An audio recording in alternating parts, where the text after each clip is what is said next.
como investigadores y como pedagogos, etcétera, pues estamos recibiendo muchísimas cuestiones porque ahora mismo pues hay un debate social muy polarizado, que yo creo que responde y refleja también un poco la sociedad en la que vivimos, en la que tienes que tener una opinión totalmente segmentada en un sentido o en otro, no te puedes mover en una escala de grises. Entonces, claro, las familias con las que trabajamos, los docentes también, nuestros compañeros, encuentran todos los días en las noticias este tipo de mensajes que dicen que estudios neurológicos detectan cambios estructurales en el cerebro de los niños por alta exposición a las pantallas. Este tipo de discursos no son neutrales, tienen una intención para justificar después también determinadas intervenciones en los sistemas educativos y de eso tenemos que ser conscientes. Podemos ver que esto lo que subyace es un poco la idea del pensamiento mágico en educación, ¿vale? Es algo que yo quiero introducir y que es bastante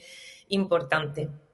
A principios de siglo considerábamos que por poner una pizarra digital los niños y las niñas iban a aprender solos en infantil y primaria, que fue donde se empezó sobre todo con este tipo de tecnología, y ahora nos están diciendo que quitando las pizarras digitales en infantil y en primaria, pues se van a resolver todos los problemas. Y aquí hay un componente que no nos hemos planteado, que es que nadie dice, bueno, ¿y qué se han hecho con esas pizarras digitales, ¿no?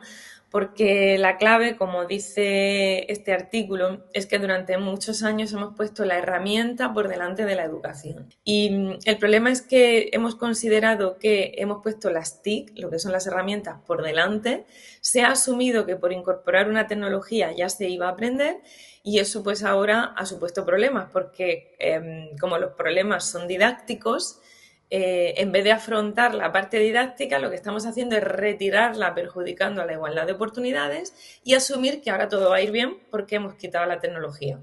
Y mientras tanto tenemos a los jóvenes yendo a escanearse el iris a centros comerciales que son datos que se van a usar para entrenar inteligencia artificial. Es decir, les estamos diciendo que apaguen los teléfonos móviles en el instituto, pero luego ellos viven en una sociedad que es digital y no estamos preparándoles para ello. Eso se puede hacer sin tecnología, porque hay una parte que es de sentido común, de pensamiento computacional desenchufado, un montón de cuestiones de ese tipo, pero en algún momento también necesitamos incorporar esas herramientas dentro del proceso educativo para que sepan cómo manejarse con ellas. Es algo que es absolutamente elemental. ¿Qué sucede siempre en educación? Es decir, en educación estamos acostumbrados a escribir algo en un papel y considerar que entonces mágicamente todo el sistema va a cambiar. Pasa con las reformas educativas.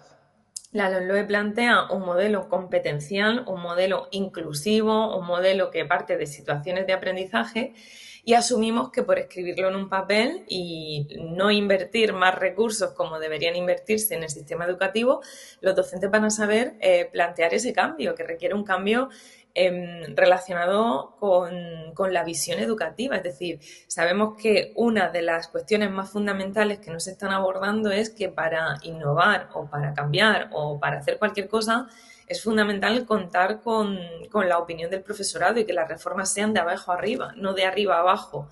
Y sobre todo, si queremos provocar un cambio de arriba abajo, lo que tenemos que hacer es acompañamiento, formación, recursos, porque las actitudes del docente son fundamentales.